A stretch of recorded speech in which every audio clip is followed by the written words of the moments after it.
সম্প্রতি সামাজিক যোগাযোগ মাধ্যমে এক পোস্টে মার্কিন প্রেসিডেন্ট ডোনাল্ড ট্রাম্প জানান, ইরানের একটি কার্গো জাহাজ এখন মার্কিন সেনাদের কাছে আটক আছে। এই মন্তব্যের পরপরই ইরান তার নিজস্ব কৌশলে জবাব দিয়েছে। প্রতিশোধ হিসেবে একাধিক মার্কিন জাহাজকে লক্ষ্য করে ড্রোন হামলা চালায় আইআরজিসি। ইরানের আইআরজিসি দাবি করেছে যে ড্রোন হামলার ফলে মার্কিন জাহাজগুলো ব্যাপক ক্ষয়ক্ষতি হয়েছে এবং সেগুলো সরে গেছে এবং প্রতিহত হয়েছে।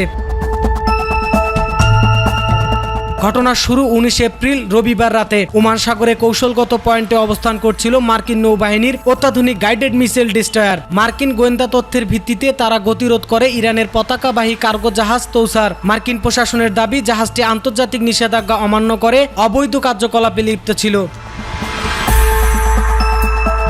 প্রেসিডেন্ট ডোনাল্ড ট্রাম্প সগর্বে ঘোষণা করেছেন, তৌসকা আমাদের অবরোধ ভাঙার চেষ্টা করছিল। বারবার সতর্ক করার পরেও তারা কর্ণপাত করেনি। ফলস্বরূপ মার্কিন নৌবাহিনী জাহাজটির ইঞ্জিন রুমে নিখুঁত নিশানা হেনে সেটিকে অচল করে দেয়। বর্তমানে জাহাজটি মার্কিন মেরিনদের পূর্ণ নিয়ন্ত্রণে রয়েছে এবং তল্লাশি অভিযান চালানো হচ্ছে।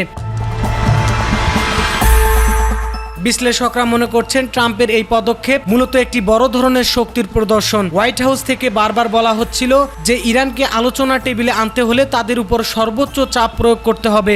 স্টেজ অব হরমুজের মতো স্পর্শকাতর এলাকায় এই নৌ অবরোধ কার্যকর করা ছিল সেই কৌশলেরই বড় একটি প্রয়োগ। কিন্তু অনেকেই মনে করছেন, ট্রাম্পের এই পাওয়ার পেলে হিতে বড় ধরনের বিপদ ডেকে আনতে পারে। মার্কিন পদক্ষেপের কয়েক ঘন্টার মধ্যেই তেহরান থেকে আসে বিধ্বংসী প্রতিক্রিয়া। ইরানের আধা সরকারি সংস্থা তাসনিম নিউজ জানায়, তাদের বাহিনী মার্কিন জাহাজকে লক্ষ্য করে একাধিক ড্রোন হামলা চালিয়েছে। ইরান এই ঘটনাকে মার্কিন প্রশাসনের সমুদ্র দস্যুতা হিসেবে আখ্যা দিয়েছে। ইরানের সর্বোচ্চ সামরিক কমান্ডারদের পক্ষ থেকে সাফ জানিয়ে দেওয়া হয়েছে, মার্কিন নৌবাহিনী যা করেছে তা বিদ্যমান যুদ্ধবিরতি স্পষ্ট লঙ্ঘন এবং সমুদ্রপথে সংগঠিত একটি যুদ্ধ অপরাধ। যদিও ড্রোন হামলায় মার্কিন জাহাজের ঠিক কতটা ক্ষয়ক্ষতি হয়েছে বা কোনো প্রাণহানি ঘটেছে কিনা সেই বিষয়ে মার্কিন প্রশাসনের পক্ষ থেকে এখনো কোনো আনুষ্ঠানিক বিবৃতি দেওয়া হয়নি। তবে ইরান দাবি করেছে, তাদের এই ড্রোন হামলা ছিল একটি পরিষ্কার বার্তা, আক্রমণ হলেই পাল্টা আক্রমণ হবেই। এই সংঘাতের প্রভাব কেবল সামরিক ময়দানে সীমাবদ্ধ নেই। ঘটনার পর থেকেই বিশ্ববাজারে তেলের দামেও অস্থিরতা শুরু হয়েছে। উল্লেখ্য, বিশ্বের মোট তেল সরবরাহের প্রায় 20 থেকে 25% এই হরমুজ প্রণালী দিয়ে পার হয়। এই অঞ্চলে সামান্য অস্থিরতা মানেই বিশ্ব অর্থনীতিতে বড় ধরনের ধাক্কা। ইউরোপ ও এশিয়া দেশগুলো ইতিমধ্যেই এই ঘটনার গভীর উদ্বেগ প্রকাশ করেছে। জাতিসংঘের নিরাপত্তা পরিষদে এই ইস্যু নিয়ে জরুরি আলোচনার সম্ভাবনা প্রবল হয়ে উঠেছে।